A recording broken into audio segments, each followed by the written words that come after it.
Hello, everyone. Welcome to another episode of the Games User Research podcast, where we discuss topics related to games user research and lessons learned and experiences from our involvement in the field. Today, we're going to talk about common challenges when you run user research study.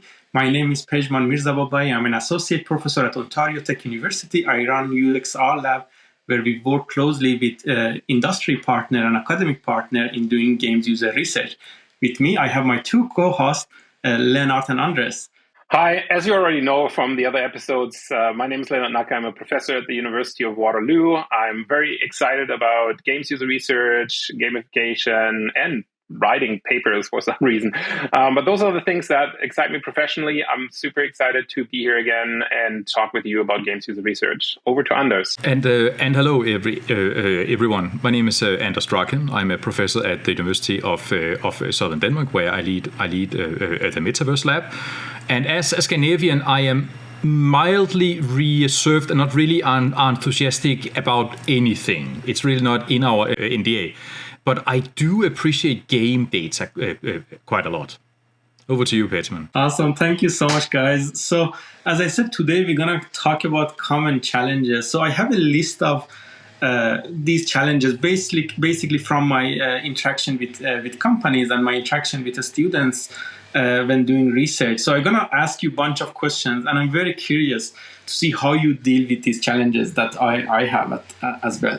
So the first one is the use of how we frame our research question, how we frame our even the use of terminologies. Because I talk to some people, they are like, "Oh, I want to run a usability study," but then they are like, when I try to ask them, "Okay, what exactly do you want to know?" They talk about things such as preferences or liking and things like that, and then I have to kind of tell them that, look, this is not really usability. It doesn't match with the usability goals.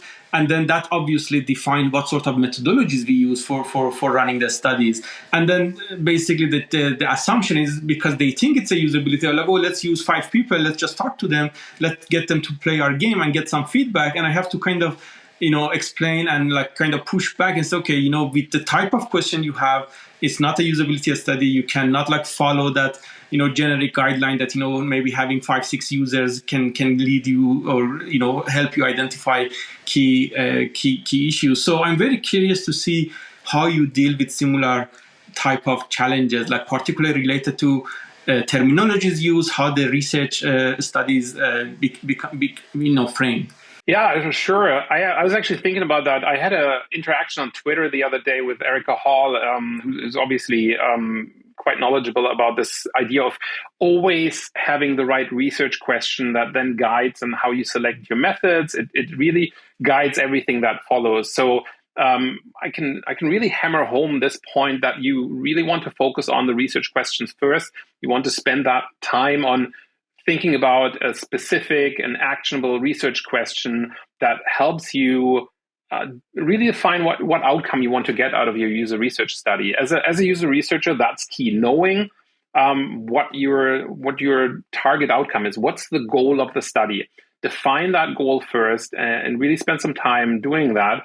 And then once that goal is defined, it becomes much easier selecting how you're going to approach everything else that follows, whether or not you're running a usability test. And I think Pejman really hammers home a point there about usability is not user experience, right? We've known that for many years, but specifically in games. Game usability is a different term. It's a different idea than game user experience. And unfortunately, in the professional area, it has been convoluted quite a bit. People are using the term interchangeably, even on record, even on things that you read, you can find people calling something game usability. That's actually games user experience and game UX. And so it is important to distinguish that. And as a games user researcher, it's important to understand when to use what. Again, usability can help, as Pejman said, it can help you address a certain set of questions. User experience research has a much broader target, a much broader impact on how people feel, how people interact with things. And I think this is kind of where I pass it over to Anders, who really has an interesting angle about, there's studies that I could do quite easily where I look at player experience in particular, And then Anders might have a different angle where he uses business analytics to study, other areas that are not usability, that are not user experience, but that are maybe analytics about a game. And with that, I'll pass it over to you.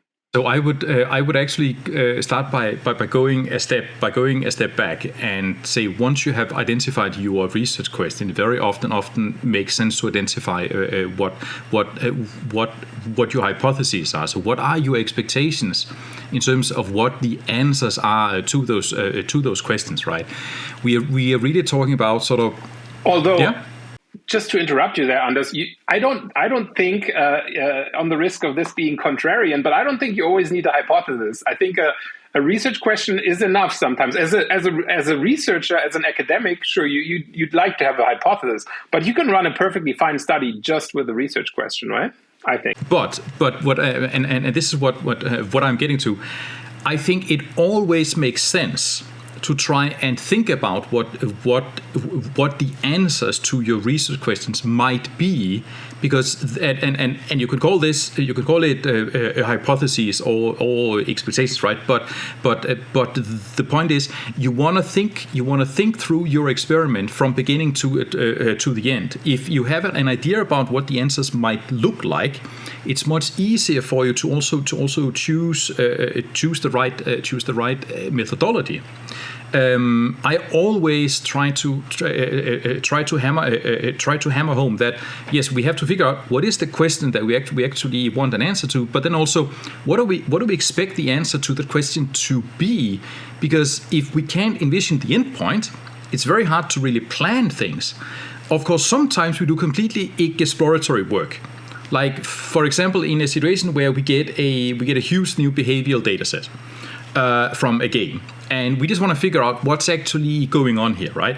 Cool, that's fine, right? But often in a user research, whether we're working with qualitative or quantitative data, we tend to end up in these cycles of hypothesis testing and then some exploration work, then hypothesis testing and exploration work, right? And it's very important to understand that cycle and to always work through it, and also to be aware that starting a piece of research or starting a test won't necessarily get you to the end point.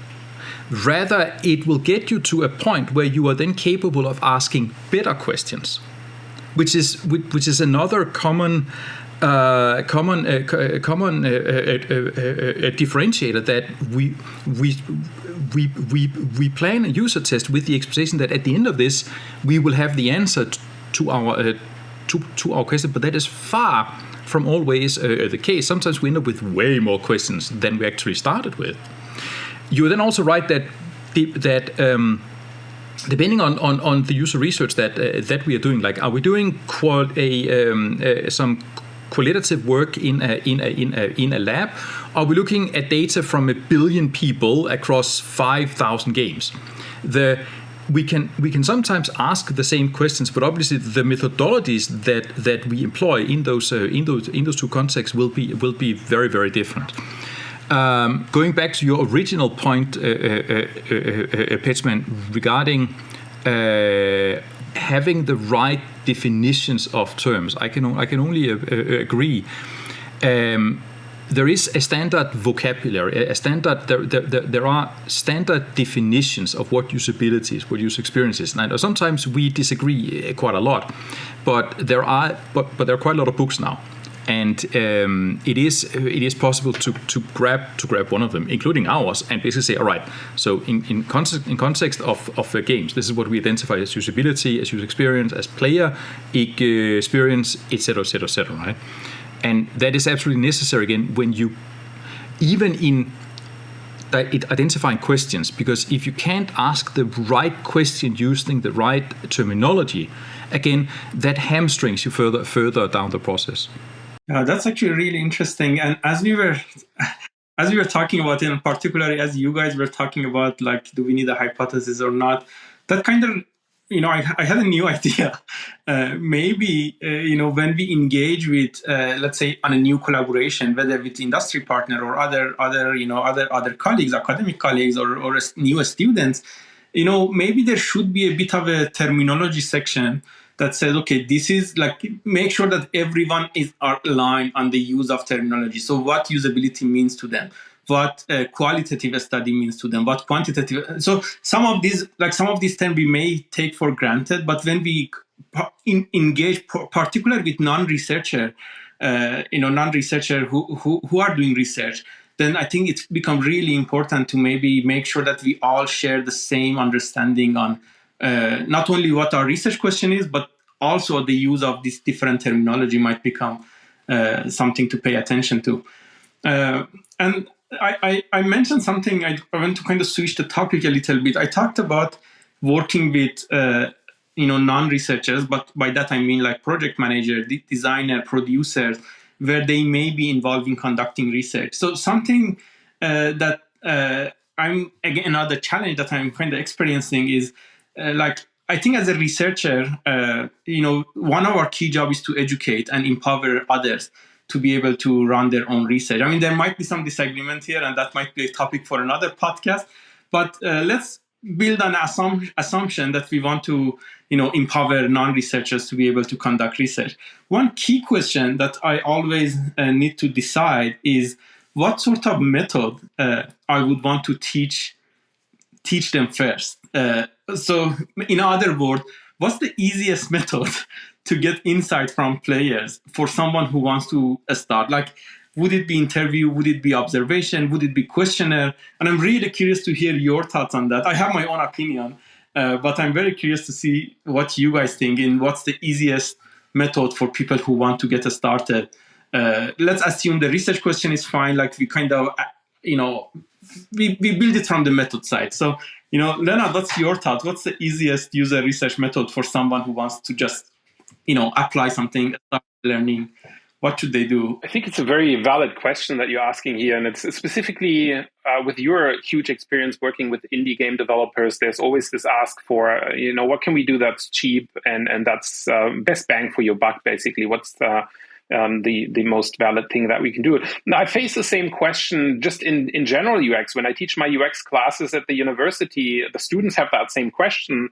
They're asking, what can I do quickly? And it's always the first one that I teach, which is usually observation, right? Like going in, actually we have one assignment in my class. It's one of the first big assignments where I make them go pick a Twitch streamer and do an observation of a Twitch streamer, because you can learn so much just observing a Twitch stream, because you can see the behavior of the person. Again, I make them select something where you can actually see the full body of the person as they're streaming, and their facial reactions and what's happening in the game. This is a really good way to hone your skills of observation. It's a key skill that I believe is essential for any user researcher, is to be a good observer. And observing doesn't stand by itself. So observing doesn't mean just taking in all of the information, but it means being good at taking in that information and taking good notes. And I usually do that in a Miro board or note-taking app, whatever they have, or Jamboard and Figma, that people can just put their ideas in there pretty quickly and have this list of things that they've observed, those little bits of nuggets. And what's the hardest thing for people to do, that I train to do that, is to understand what makes a good observation. And it's usually just the facts, just the things that you see. Because many people will jump right to drawing an inference, saying, okay, they're unhappy, or they're like doing some emotional analysis there. And that's, that's really, I think, one of the pitfalls when you're a junior user researcher and you're going into that is that you're jumping right to conclusions. No, you're as an observer, you're like a machine when you're observing. You're literally just saying, okay, this is what I'm seeing. This is how I'm writing that down. And if you do that well, it's one of the cheapest and best user research methods out there that can really get you a lot of insights in a really short period of time. So, maybe as an advice for somebody that wants to get into that, hone your observation skills and get really good at note-taking, and really just note-taking off the facts. And then later on, do that analysis. You could do a follow-up interview with that person if you can, which will get you those deep insights. But start with observation. That's the cheapest way to start, I think. That is super cool.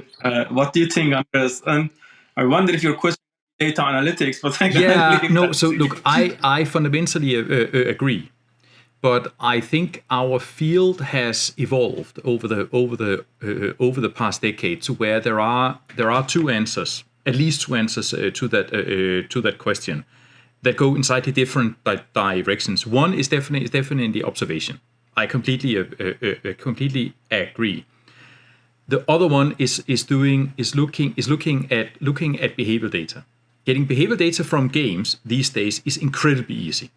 Like you get any of the available vendors, you install their package, and you get beautiful data from your testers, right? And you can learn a lot just by looking at, for example, how long it takes your players to complete a level. You don't even have to do even descriptive stats, right? You just look at the data. We sometimes have a tendency to view quantitative data which are obtained, so telemetry data from games, as belonging to data science, and qualitative data and quantitative data from surveys, etc., as being games user research. But really, this is the same thing, right? And we utilize them to support the same decisions. And both approaches have different strengths and weaknesses, right? So next to observation, I would say look at basic behavioral data. Are your players spending time in the game in the way that you designed the game for, right? Or are they spending too much time in the menu? Now, the limiting factor here is that looking at what people do, so looking at their behaviors, doesn't necessarily tell you why, right? Let's say that we have a new title. We are testing it with 15 people, and we look at how they play during the first half an hour, right? And we see they spend a lot of time in the menu. Well, you could interpret that as being bad. Oh no, they can't figure out the menu, meaning that it's difficult, blah, blah. Or it could mean, hey, the players we have here, they really like customizing stuff. And they want to make sure that, and with menu, we also tracking the cosmetics of their avatars, all that kind of stuff, right? Which means that it's actually good they're engaging with this part of the content, right? So on the other hand, with telemetry data, we have the advantage that we can go very, very large scale. We capture data from all players. We cannot do that with our qualitative measures, right? So, summarizing this very, very long and rather boring boring monologue, I would say there are at least two answers, right? Either train your observational skills, or just look at basic telemetry data. Yeah, that sounds cool. And if I may maybe summarize both of your answers, it seems that the easier methods are those who give us objective data with basically less chance of, either the researchers or the participants for some reason kind of, like have introduced any sort of biases into the process. But in contrast to that, what I've seen with junior researchers, I see, they're very comfortable with like self-reporting, like they choose to interview or they choose to run questionnaire, which to me, those are one of the hardest, like interview particularly. I think that needs a really experienced, researcher and moderator to be able to hold that conversation without introducing any biases, without kind of asking leading or loading type of questions.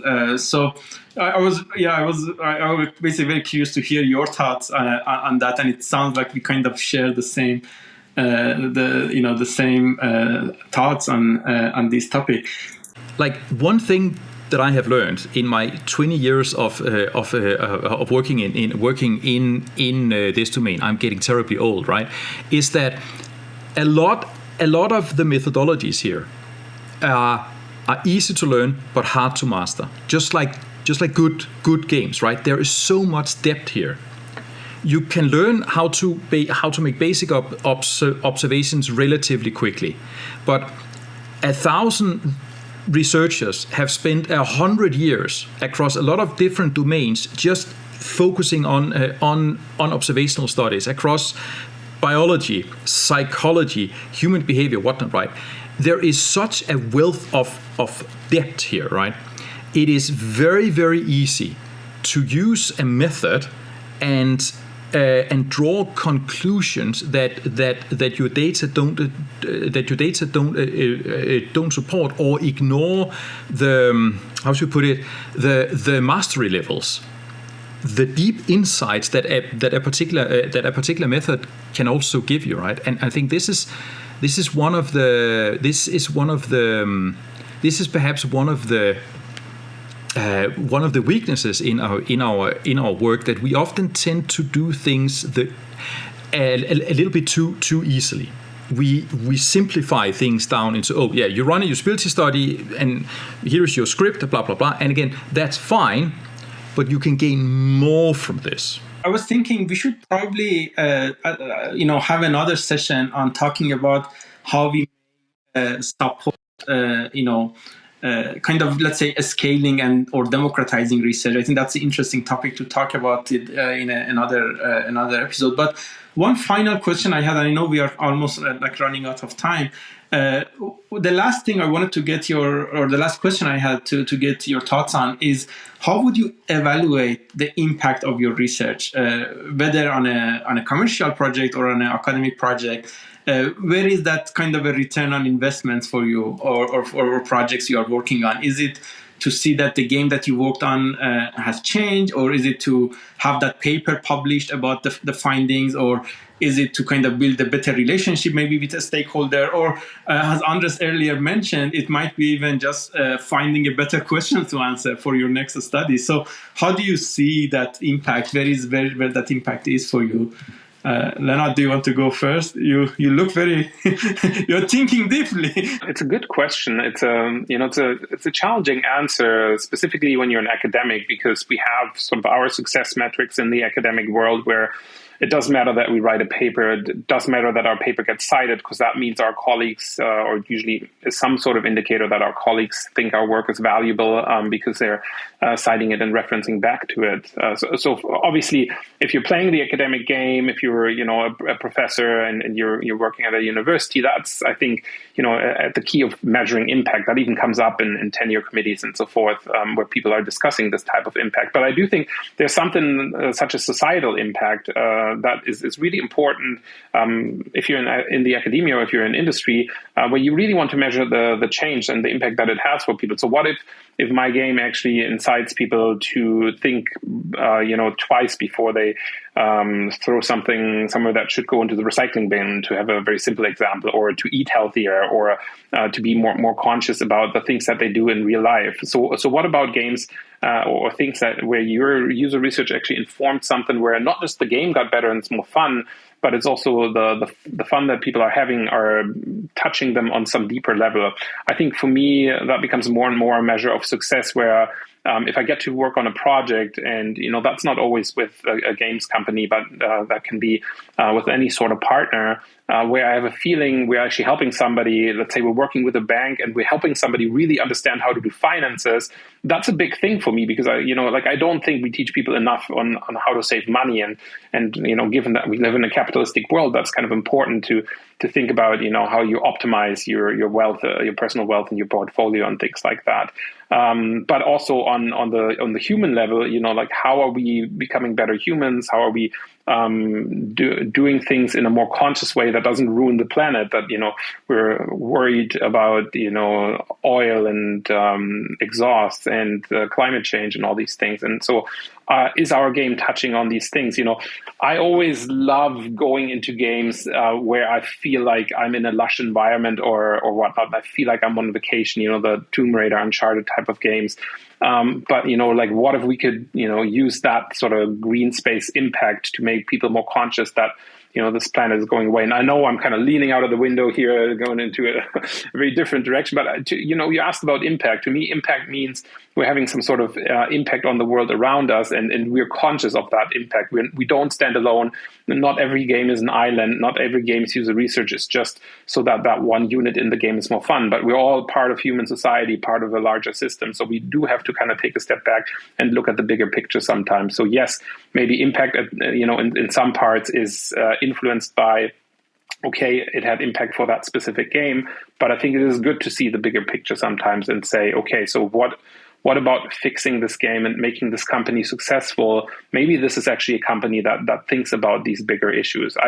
I'm very, these days very much for supporting carbon neutral companies that have a low footprint on the environment and things like that. And you can do that as a games company. You can be conscious in the choice of the computers that you buy and so forth. So I think all of these parts are important. Anyways, I've been ranting on for too long. Let's pass it over to Anders. No, I agree with you, mate. I think the traditional answer to your question there, Pitchman, from the perspective of the industry, if we're trying to sort of simplify things a lot, right? Because obviously it's more complicated than that. But basically, is does our research help the game become more aligned with the vision of the designers, and does it actually give the players the experience that we intend to